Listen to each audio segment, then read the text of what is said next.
Bukan Pak Jokowi kalau tidak menemukan gebrakan-gebrakan yang baru, yaitu Jokowi pada 6 April yang lalu menaikkan Kepres nomor 6 tahun 2021 tentang Satgas Penagih Hutang dan tim pemburu aset BLBI, yaitu telah merugikan negara sebesar 108 triliun. Angka yang sangat luar biasa sekali, dan Jokowi akan serius memburu aset-aset yang telah merugikan negara sampai triliunan rupiah tersebut. Mantap sekali Pak D.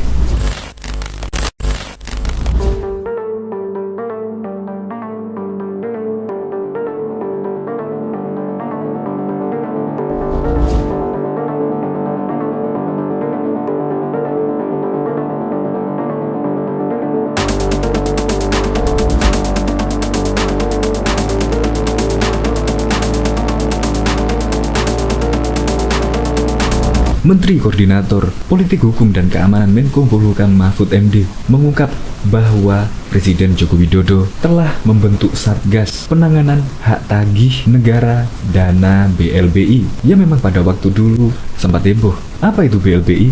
Yaitu Bantuan Likuiditas Bank Indonesia. Merupakan dana talangan yang diberikan oleh pemerintah ketika krisis keuangan melanda Indonesia pada tahun 1997 yang lalu. Ada 48 bank komersil bermasalah akibat krisis pada waktu itu, dan akhirnya pun total dana talangan untuk BLBI tersebut sebesar 145 triliun. Wow, angka yang sangat besar sekali, di mana pada waktu itu pemerintahan adalah Pak Susilo Bambang Yudhoyono. Namun ternyata dana tersebut 95% diselewengkan berdasarkan temuan Badan Pemeriksa Keuangan dan dinilai sebagai kasus korupsi paling besar di sepanjang sejarah Indonesia. Untuk itu, Jokowi serius mengungkap kasus BLBI tersebut, dan sekarang ini Jokowi serius membentuk tim Satgas untuk menagih aset BLBI sebesar 108 triliun ke negara.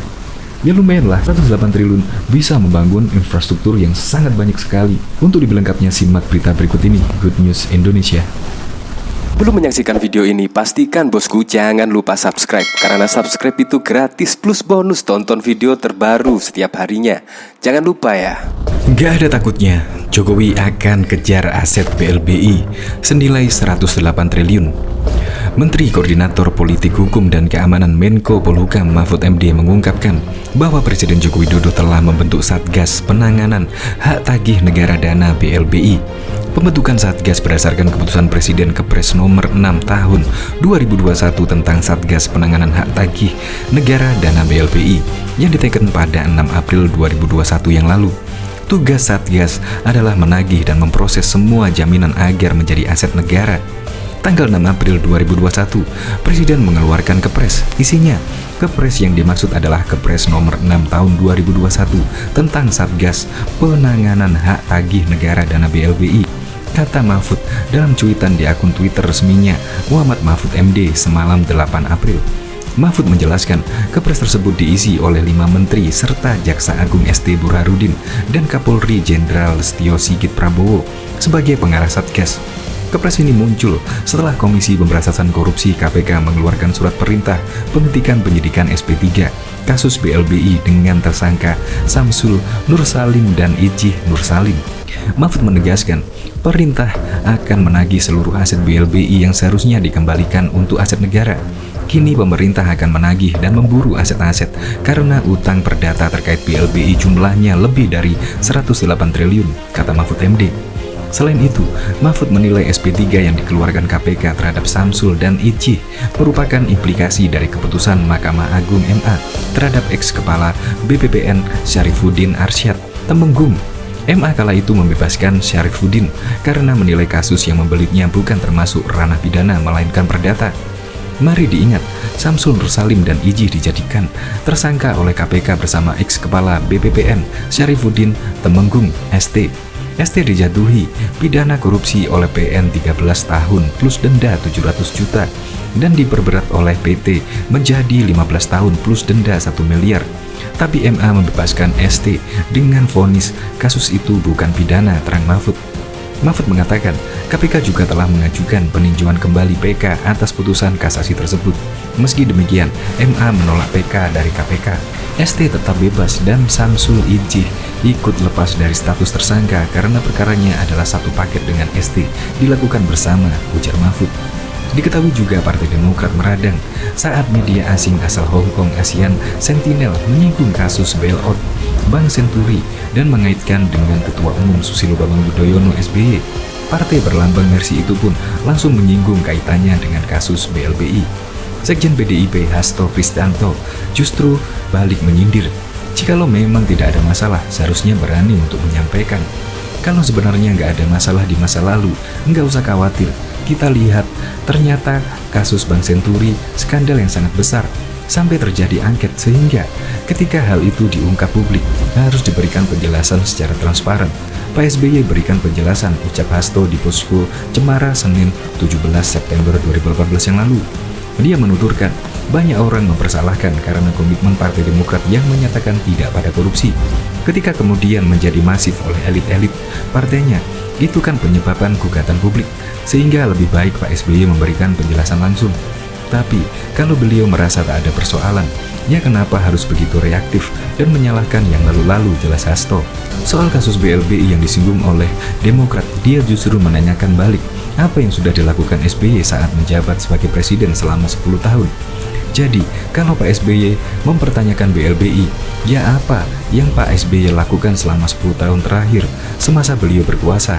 Kenapa justru banyak muncul kasus korupsi termasuk di Hambalang? Kemudian masalah DPT yang sampai sekarang belum bisa diselesaikan dengan baik, ungkap Hasto. Dia meminta harusnya SBY melakukan otokritik terhadap pemimpinnya selama 10 tahun. Masalahnya di era SBY tak ada persoalan BLBI. Dan Pak SBY juga bagian dari pemerintah loh di era Megawati jadi presiden. Karena keputusan-keputusan dalam menjabarkan ketetapan MPR itu diambil di rapat kabinet dan Pak SBY menjadi bagian dari pemerintahan Bu Mega sehingga tidak fair. Apalagi kemudian Pak SBY menjadi presiden 10 tahun, katanya. Sebelumnya, melalui akun Twitter 15 September 2018 lalu dan telah dibenarkan Kadif Advokasi dan Hukum Partai Demokrat, Ferdinand Hutahian mencuit soal kasus Bank Senturi yang disinggung ke BLBI. Bahkan dia masukkan perkataan SBY. Tangkap dan penjarakan saya jika fitnah itu benar, ujar SBY. Tuduhan ASEAN Sentinel kepada SBY hanya mengedepankan halusinasi sebagai bukti-bukti tulisan, menghubungkan sebuah fakta dan tidak berhubungan dengan SBY. Sementara itu publik lupa nama Megawati disebut di persidangan BLBI, cuit Ferdinand pada kala itu. Bagaimana ihwal kasus BLBI ini dan apa saja yang perlu diketahui mengenai ini? Syarifuddin Tumenggung, yang adalah mantan Kepala Badan Penyihatan Perbankan Nasional, ditetapkan KPK sebagai tersangka kasus pemberian surat keterangan lunas SKL, salah satu obligor BLBI, Bantuan Likuiditas Bank Indonesia. Obligor yang dimaksud adalah Bank Dagang Nasional Indonesia, BDNI, yang dimiliki oleh Samsul Nur Salim. Samsul Nur Salim juga dikenal sebagai pemilik perusahaan ban otomotif Gajah Tunggal dan perusahaan retail bernama PT Mitra Adi Perkasa. MAP adalah partikel untuk merek-merek terkemuka seperti Starbucks, Zara, Marks, Spencer, dan puluhan merek lainnya. Penetapan tersangka Syarifuddin Tumenggung yang menjabat sebagai Ketua BPPN di pemerintahan Presiden Megawati Soekarno Putri menciptakan spekulasi bahwa Ketua Umum PDIP tersebut mungkin terlibat dalam kasus penyelewengan BLBI. Namun politikus PDIP Eva Sundari menyanggah hal itu. Posisi Bu Mega bagaimanapun beliau melaksanakan perintah dari MPR, istilahnya mandataris MPR, dan tidak langsung menerima manfaat dari BLBI tersebut. Gila Eva. Kucuran dana BLBI yang diterima Samsul sebagai pemegang saham pengendali BDNI adalah sebesar 27,4 triliun. Samsul kemudian membayar dengan aset-aset miliknya serta uang tunai hingga menyisakan utang sebesar 4,8 triliun. BPPN juga menagihkan pembayaran sebesar 1,1 triliun kepada para petani tambak di Pasena yang adalah debitur BDNI. Oleh karena itu, masih ada 3,7 triliun yang harus ditagih BPPN ke BDNI. Namun Kepala BPPN Syarifuddin justru mengeluarkan SKL surat keterangan lunas pada April 2004 yang lalu, sehingga masih ada dana sebesar 3,7 triliun yang belum dikembalikan ke negara. BLBI adalah dana talangan yang diberikan pemerintah ketika krisis keuangan melanda pada 97 yang lalu. Ada 48 bank komersil bermasalah akibat krisis pada saat itu, di antaranya setelah Bank Sentral Asia BCA milik Antoni Salim yang juga memiliki Indofood, Bank Umum Nasional milik Muhammad Bob Hasan, Bob Surya milik Suciwo Katmono, Bank Yakin Makmur milik Siti Harjianti, Bank Papan Sejahtera milik Hasim Jojo Hadikusumo, Bank Nusa Nasional milik Nirwan Bakri, Bank Risat Salim, Internasional milik Ibrahim Rishat.